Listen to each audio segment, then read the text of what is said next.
We have lost the heartbeat of the Bay. The man who defined what it meant to be a 49er long before the dynasty days has left us, and frankly, it feels like the end of an era. But while we mourn a legend, the front office is fighting a war to keep this Super Bowl window open. And the latest news on Jauan Jennings might just break your heart. What is going on, faithful? Welcome back for a heavy but jam-packed Friday report. We have got tragic news, massive award updates, and trade rumors that sound too wild to be true. Before we dive in, do me a huge favor. Smash that like button, subscribe, and share this video so we can keep this community growing strong. The legend of John Brody, we have to start today with the hardest news possible. The great John Brody has passed away at the age of 90. If you know your history, you know this man wasn't just a quarterback. He was the first true superstar of this franchise. Born in 1935, passed in 2026. What a life well lived. He was a Bay Area guy through and through. Born in Menlo Park, went to Oakland Tech, starred at Stanford, and then spent his entire 17-year career rocking the red and gold. Think about that loyalty. 17 years.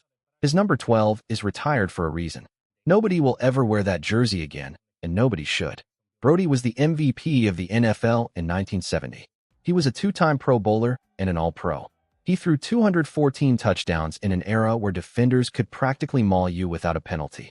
He wasn't a giant. He was maybe 6 feet 1 inch, 200 pounds, but he played with the heart of a lion. Until Joe Montana came along, Brody was the statistical king of San Francisco, and to this day, he is the longest tenured player in 49ers history. But here is what made him a unicorn. The man was a professional golfer while playing in the NFL. Can you imagine a quarterback today playing in the U.S. Open in the offseason? Brody did it twice.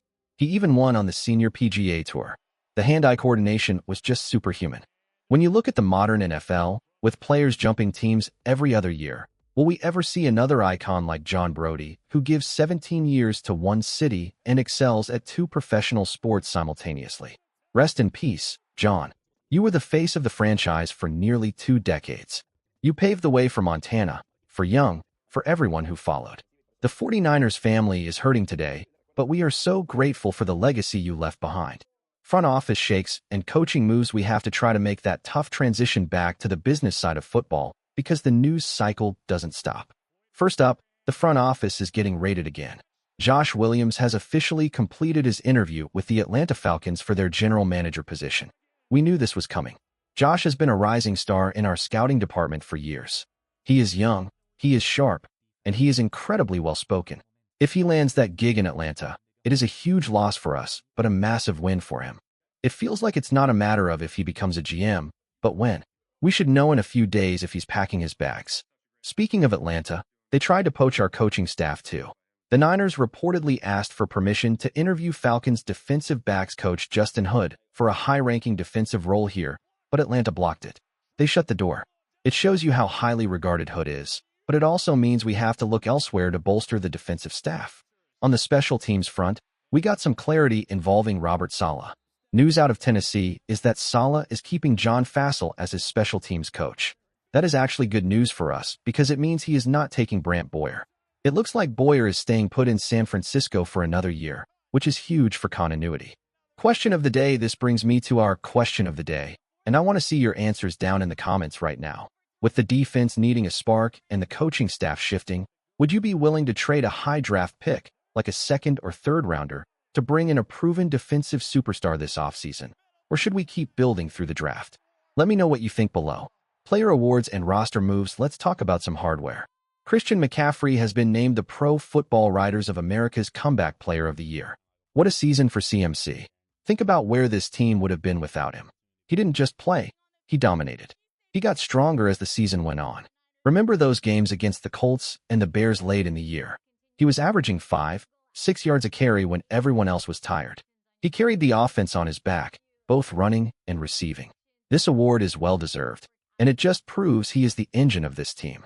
In smaller roster news, the team signed tight end Hayden Rucci to a reserve/future deal.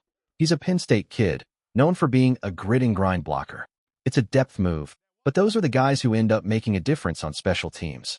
The rumor mill, Maxx Crosby and Thibodeau now. Let's get into the spicy stuff. The rumors are flying, and some of them are massive. Tim Kawakami is stirring the pot. suggesting that Maxx Crosby has to be in the 49ers' sights this offseason. Can you imagine Crosby on this defensive line? The energy, the motor, it would be terrifying. But that's not all. CBS Sports floated an idea that the Niners should trade their fourth-round pick to the New York Giants for Kayvon Thibodeaux. This is the aggressive mindset we need. We need another edge rusher. We need someone to get home to the quarterback. Whether it's Crosby or Thibodeaux, the national media clearly thinks the Niners are going big game hunting for a pass rusher. The Jauan Jennings problem finally. We have to talk about the elephant in the room, Jauan Jennings. We love third and Jauan. Lynch loves him. Kyle loves him. But Spotrac just dropped a bomb. They are estimating his market value at $22 million per year in free agency. $22 million. If that number is real, I hate to say it, but he might be gone. That is WR1 money for a guy who is incredible in the clutch, but isn't your typical separator. If you watch the film from the Seahawks game, or any of the big games down the stretch, the separation just wasn't there consistently. Our team's really going to pay $20 million plus for that. The problem is, if he leaves, we are decimated. There is no Ayuk. There is no Debo right now. The receiver room is looking empty. I saw a report floating around about bringing Debo back, but honestly, that feels like internet chatter with no substance. So, the Niners are in a bind. They need Jennings desperately to keep the offense functional, but can they afford to blow up the salary cap for him? It is going to be the biggest storyline of the offseason. It is going to be a wild few months, and we will be here for every single update. Thank you so much for hanging out with us today.